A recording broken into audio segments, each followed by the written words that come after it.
सवाल पूछा गया था करंट अफेयर से, 2022 में पद्म श्री पुरस्कार किस खिलाड़ी को मिला है? तो फ्रेंड्स पद्म श्री पुरस्कार के बारे में बोले गए थे, यहाँ पे ऑप्शन में था अवनी लेखरा करके, तो इनको मिला है, तो करेक्ट आंसर हो जाएगा अवनी लेखरा। एक देखिए प्रश्न पूछा गया है कि न्यायमूर्ति के वेणुगोपाल यानी जो अटॉर्नी जनरल ऑफ इंडिया है यानी कि महान्यायवादी है के वेणुगोपाल, तो उनका कार्यकाल कब बढ़ाया गया था, एक्सटेंड कब किया गया था? 2019 में, 2020 में, 2021 में, 2022 में, इस तरह के करके ऑप्शन थे। तो इसका दोस्तों आंसर होगा 2022। हालांकि काफी सारे छात्र 2022 में ही टिक लगाए हैं, बाकी आप लोग बताइएगा कि इसका क्या करेक्ट आंसर हो सकते हैं। देखिए एक सवाल यहाँ पे पूछा था फ्रेंड्स कि उपनिषद में उप शब्द का अर्थ क्या होता है? तो यहाँ से हिस्ट्री का एक ही सवाल लगभग देखने को मिला है थर्ड शिफ्ट में। उप शब्द का जो अर्थ होता है फ्रेंड्स वो होता है निकट या फिर पास।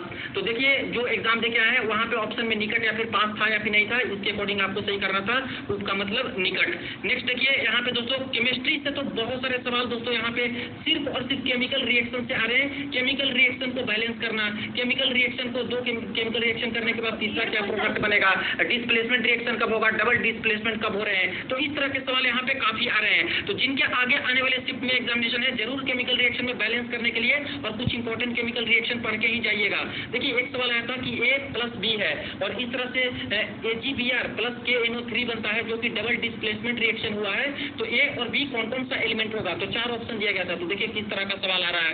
एक देखिए प्रश्न पूछा है, आज के सेकंड शिफ्ट में भी ये प्रश्न आया था, थर्ड शिफ्ट में भी इसी तरह से प्रश्न आया है।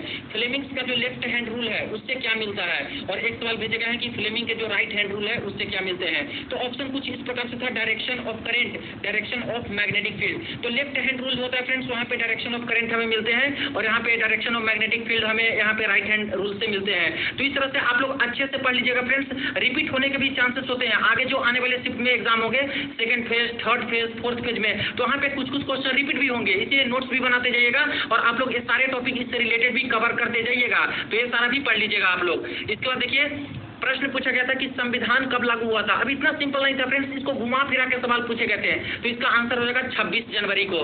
एक देखिए सवाल पूछा गया था कि प्रधानमंत्री योजना जो श्रम कार्ड होता है उसमें केंद्र सरकार कितना देती है? तो 25%, 30%, 40%, इस तरह से करके ऑप्शन थे। मुझे इसके आंसर नहीं मिले हैं, जिनको करेक्ट आंसर पता होगा कमेंट सेक्शन में लिख दीजिएगा। देखिए यहाँ पे एक सवाल आया था 2011 के जनगणना के अनुसार 8.6% कौन सी बोली जाती है, कौन सी लैंग्वेज बोली जाती है? अब देखिए फ्रेंड्स किस तरह का सवाल आ रहा है, यहाँ पे लैंग्वेज से रिलेटेड भी आ रहे हैं, उसके सेंसस से रिलेटेड भी। मराठी था, बंगाली था, गुजराती था, 3 ऑप्शन भेजे गए हैं। इसका करेक्ट आंसर हो जाएगा दोस्तों बंगाली, क्योंकि 8.6% 2011 के अकॉर्डिंग यही बंगाली ही बोली जाती थी। इसके बाद नेक्स्ट देखा जाए तो नेक्स्ट सवाल आया है सरदार सरोवर बांध जो डैम है वो बनाया गया है, उससे क्या लाभ हुआ है, यानी कि इंपॉर्टेंस इसका पूछ दिया गया है। तो उसमें 4 ऑप्शन था, उसमें एक ऑप्शन ये भी था कि हाइड्रो इलेक्ट्रिक पावर प्लांट बनाया गया है, यानी कि पन बिजली का जो उत्पादन होता है वो प्लांट भी यहाँ पे बनाए गए हैं। तो ये विकास हुआ है सरदार सरोवर बांध में, और सारे ऑप्शन थे उसके अकॉर्डिंग आपको देख के बनाना था। एक देखिए सवाल आया है गर्भ निरोधक गोलियां यानी कॉन्ट्रासेप्टिव पिल्स होती है वो कहाँ से ली जाती है? इस तरह के दोस्तों सवाल यहाँ पे आए हैं। अब इस तरह का सवाल दोस्तों यहाँ पे फर्स्ट शिफ्ट में भी पूछा गया था कि बर्थ कंट्रोल के लिए क्या यहाँ पे उपयोग किया जाता है, तो उस तरह से वहाँ पे 4 ऑप्शन दिया गया था और यहाँ पे पूछा गया है कि कहाँ से ली जाती है कॉन्ट्रासेप्टिव पिल्स, गर्भ निरोधक गोलियां, माउथ से, कॉपर टी के माध्यम से। तो इसका आंसर हो जाएगा दोस्तों माउथ से। एक देखिए प्रश्न पूछे गए हैं समुद्र का रंग नीला क्यों दिखाई देता है? तो जो ब्लू कलर का दिखाई देता है समुद्र, स्कैटरिंग ऑफ लाइट यानी कि प्रकीर्णन के कारण यहाँ पे, क्योंकि ज्यादातर ब्लू कलर है जो कि स्कैटर कर जाते हैं। एक देखिए यहाँ पे प्रश्न है इलेक्ट्रिसिटी का कॉमर्शियल यूनिट क्या है? तो किलोवाट आवर हो जाएगा। ये दोस्तों एक यूनिट से सवाल पूछा गया था फिजिक्स में। एक देखिए प्रश्न यहाँ पे फिजिक्स का है, काफी अच्छा सवाल पूछा गया है और रजिस्टेंस से सवाल आ रहे हैं, खास करके इलेक्ट्रिक करंट और ओम्स लॉ से रिलेटेड दोस्तों सवाल बन रहे हैं। यहाँ पे 2 रजिस्टर सेम लेंथ की है, यानी कि 2 रजिस्टर है और सेम लेंथ का है, एक का एरिया दूसरे से 16 गुना है, तो रजिस्टेंस का अनुपात क्या होगा? तो रजिस्टेंस का फॉर्मूला होता है रो एल डिवाइडेड बाई ए, यानी एल लेंथ है और ए है एरिया ऑफ क्रॉस सेक्शन और रो है रेसिस्टिविटी। तो यहाँ पे 2 रजिस्टेंस दिया गया है, लेंथ तो सेम टू सेम है लेकिन चेंज क्या है? तो सिर्फ एरिया यहाँ पे चेंज हुआ है, एक का एक एरिया है तो दूसरे का यहाँ पे 16 है। तो R1 एक को मानेंगे, दूसरा रजिस्टेंस R2 मानेंगे।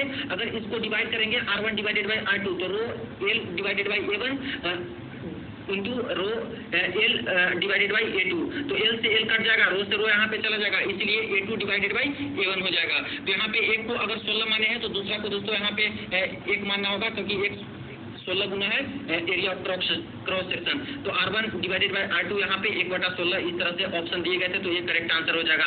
देखिए फ्रेंड्स, एक सवाल पूछा गया था कि रसायन समीकरण का बैलेंस कैसे किया जाता है, तो रसायन समीकरण का बैलेंस होता है due to conservation of mass, conservation of volume के अकॉर्डिंग नहीं होता है, कंजर्वेशन ऑफ मास के अकॉर्डिंग